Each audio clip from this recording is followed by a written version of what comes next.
Ahoy, hoy, everyone, and welcome back to the Disney Download. 5 reasons why we will never see a Disney Villains Park here at Walt Disney World. Land, yes. Park, no. Look, I would love to see Jafar. I'd love to see the Queen of Hearts, Dr. Facilier, Maleficent walking around. I'd love to see Maleficent's castle or a ride dedicated to Ursula. Imagine riding her tentacles. Okay, that sounds weird. Don't imagine that. Let's move on past that. That was just wrong of me. I apologize. Hey, got 5 minutes? Welcome to the Disney Download 5 and 5 at 5. Our fast-paced and informative overview is aimed at Disney fans who do not have a ton of time to spend watching long-form videos. Hey, I Can't Robot, can we talk, buddy? You don't need words. No? Just bring it home. Oh, we get to hug? Yeah. Thank you. Nobody needs words around here. And now.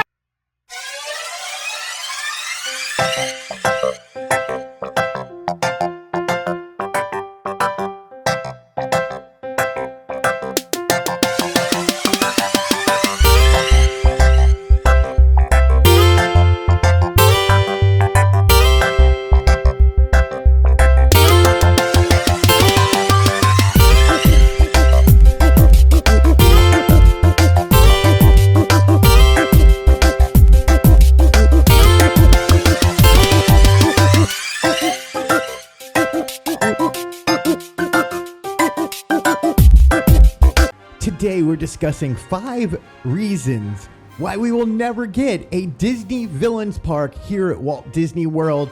I was at D23 in 2022 in the room when Josh D'Amaro, Kristen Lee, and Chris Beatty from Walt Disney Imagineering explored all the possibilities of what lies beyond Big Thunder Mountain. I know, it sounds ominous already. They did mention villains living there, and to be quite honest, it got the biggest ovation out of anything else that happened at D23 that year. Check it out. I actually have video of when they announced that there could possibly be a villain's lair coming to the Magic Kingdom instead of a park. Here you go. Listen, I know this one is not planned anytime soon, but it's something that we know all of you talk about. It's a fun idea that's always in the back of our minds, and it's an area overrun by villains.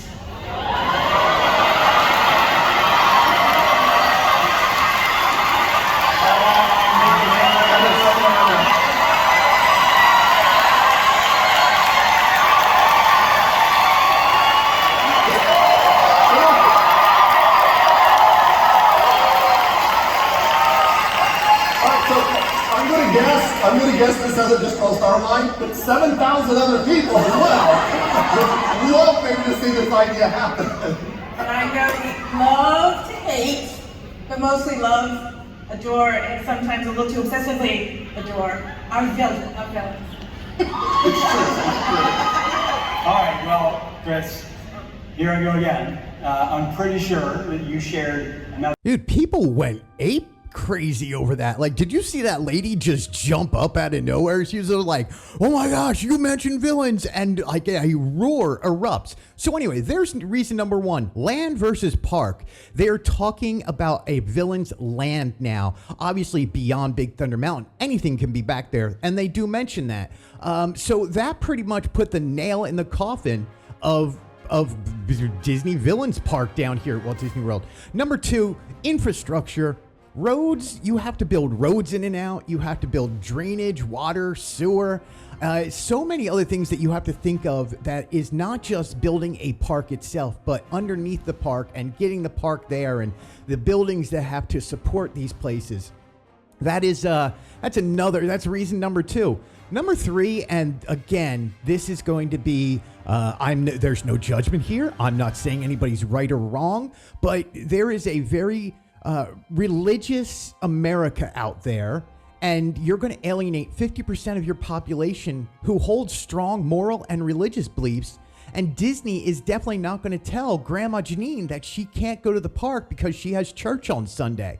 Simple as that. That's a major deal breaker. There's no judgment. I'm not saying anyone's right or wrong. Some cultures and religions do have strong reservations about glorifying evil. A villain's park could be insensitive to those beliefs, And Disney is now known for its global inclusivity, and that does mean religion also. And I'm not even getting into the politics of Florida because that's not for me to do. I am just a voiceover guy. Hey, Greg, shut up. I'm moving on.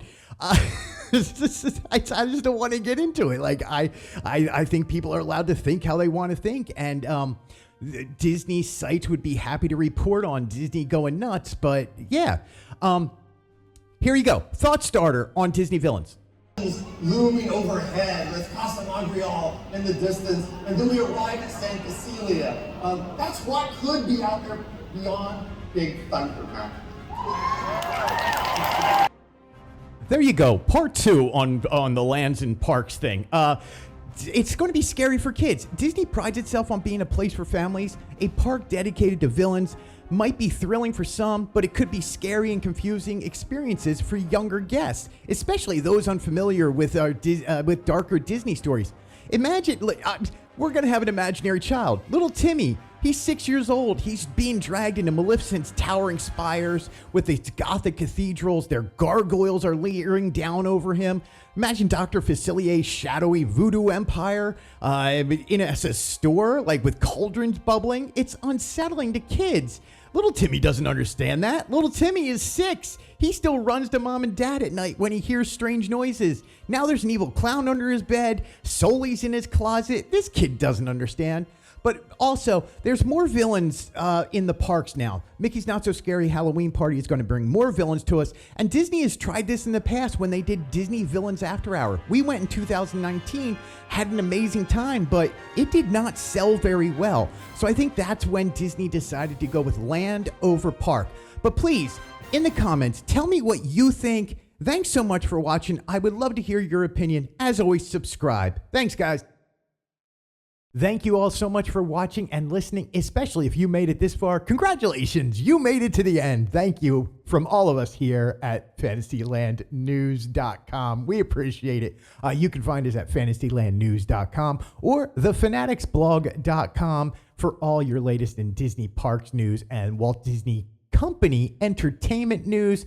Please like, subscribe, share this out, all the normal things you have to say. And again, go to Fantasyland News on Instagram. Please go to our Facebook page. I know we're old people. Facebook page, hit subscribe. Again, that's Fantasyland News on Facebook and Instagram. And we hope you have a magical day.